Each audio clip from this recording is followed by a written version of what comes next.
अपना बजट पेश करेगी, हुकूमत बलोचिस्तान अपना बजट पेश और वफाकी हुकूमत भी बजट पेश करेंगे। तो इंशाअल्लाह ताला सिंध और बलोचिस्तान से तो बहुत ज़्यादा उम्मीद है कि वो तनख्वाह में इजाफा करेंगे। वफाकी हुकूमत से भी ये मुतालबा करते हैं कि अगर वो PIA के बारे में, निजकारी के बारे में सोच रहे हैं तो इससे बेहतर ये है कि वो पब्लिक प्राइवेट पार्टनरशिप करें। आइंदा बजट में सिंध और बलूचिस्तान की हुकूमतें तनख्वाहें बढ़ाएंगी। चेयरमैन बिलावल भुट्टो ने बता दिया, बोले हुकूमत PIA की निजकारी कर रही है तो मुलाजमीन को भी शेयर्स दे। विफाक को स्टील मिल नहीं चलानी तो सिंध हुकूमत खरीद लेगी। वजीर खजाना निजकारी के बजाय पब्लिक प्राइवेट पार्टनरशिप के जरिए काम करें। महंगाई को मद्देनजर रखकर बजट पेश किया जाए।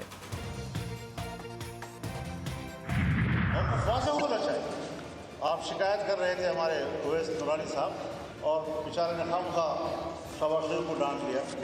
उसकी हुकूमत कब है? डॉक्टर सफदर साहब ने बड़ा गुस्सा किया, बल्कि अभी तक मुझे पता नहीं चला कि उन्होंने हमें डांटा है या अपने ससुराल को डांटा है।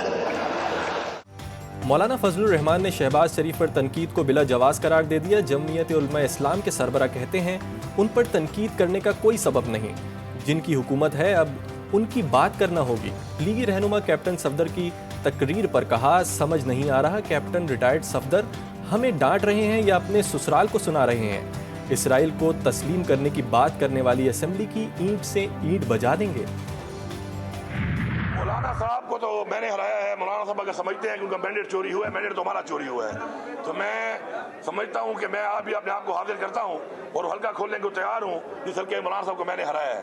मौलाना साहब का मैंडेट चोरी नहीं हुआ, मौलाना साहब से धोखा हुआ है उससे धोखा हुआ है। आप तो कह रहे थे बरमला कि जी इमरान खान की हुकूमत मैंने गिराई है, फिर आप कुछ अर्सा पहले कहने लगे मैंने नहीं गिराई तो बाजवा साहब ने गिराई है। मौलाना फजलुर रहमान का सच बोलना अच्छी बात है। वजीर आला खैबर पख्तूनख्वा अली अमीन गंडापुर का कहना है कि JUI सरबरा पहले कहते थे PTI हुकूमत उन्होंने गिराई, अब कहते हैं जनरल बाजवा ने गिराई। फजलुर रहमान का मैंडेट चोरी नहीं हुआ, उनके साथ धोखा हुआ है। मौलाना तो डील करते हैं, उनसे सवाल करें जिसने मैंडेट चोरी किया।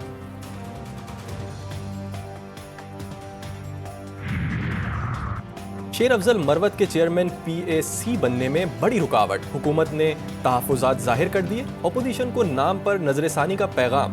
सरकार ने हिज़्ब इख्तिलाफ के ना मानने पर अपना उम्मीदवार सामने लाने का इंदिया दे दिया। आइंदा माली साल 2024-25 के बजट के लिए मालियाती बिल की तैयारी शुरू। चेयरमैन FBR ने पॉलिसी सेल तश्कील दे दिया। मालियाती बिल बजट में नए टैक्स लगाने और टैक्सेस में रद्द बदल की तजावीज़ पर मबनी होगा। नोटिफिकेशन के मुताबिक FBR के 5 अफसर पॉलिसी सेल में शामिल हैं।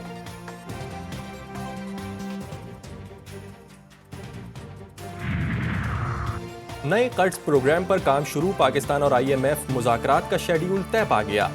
ज़राए के मुताबिक IMF मुज़ाकराती मिशन 15 मई को इस्लामाबाद पहुंचेगा। पहले तकनीकी सतह के और फिर पॉलिसी सतह के मुज़ाकरात होंगे। नए मुज़ाकरात शुरू करने से पहले पाकिस्तान को अहम मौशी चैलेंजेस का सामना। IMF के साथ मुज़ाकरात करने वाली FBR टीम नई और कम तजुर्बाकार होगी।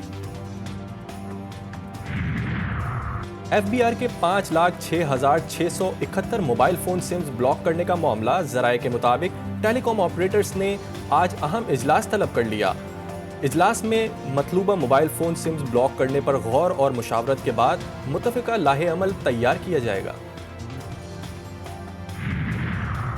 PIA की निजकारी से मुताल्लिक गैर मुल्की कंपनियों ने अदम दिलचस्पी का इजहार कर दिया। खलीजी ममालिक की सिर्फ 2 कंपनियों ने सरमायाकारी के लिए $5,000 जमा करा के कागजात हासिल किए। निजकारी से मुताल्लिक टेंडर्स की दरख्वास्त जमा कराने की आखिरी तारीख 3 मई है। मज़कूरा कंपनियों की जानिब से टेंडर्स के लिए दरख्वास्तें ताहाल जमा ना कराई जा सकें। टेंडर्स में मजीद 1 माह की तौसी का इम्कान। 35 लाख मेट्रिक टन गंदम दरामद करने के स्कैंडल की आला सतह पर तहकीकात का आगाज। वज़ीर आज़म की हिदायत पर कमेटी ने काम शुरू कर दिया। कमेटी में member public service commission Mushtaq Ahmed, secretary power division Rashid Mahmood Langrial और शकील अहमद शामिल। रिपोर्ट आइंदा हफ्ते वज़ीर आज़म को पेश की जाएगी।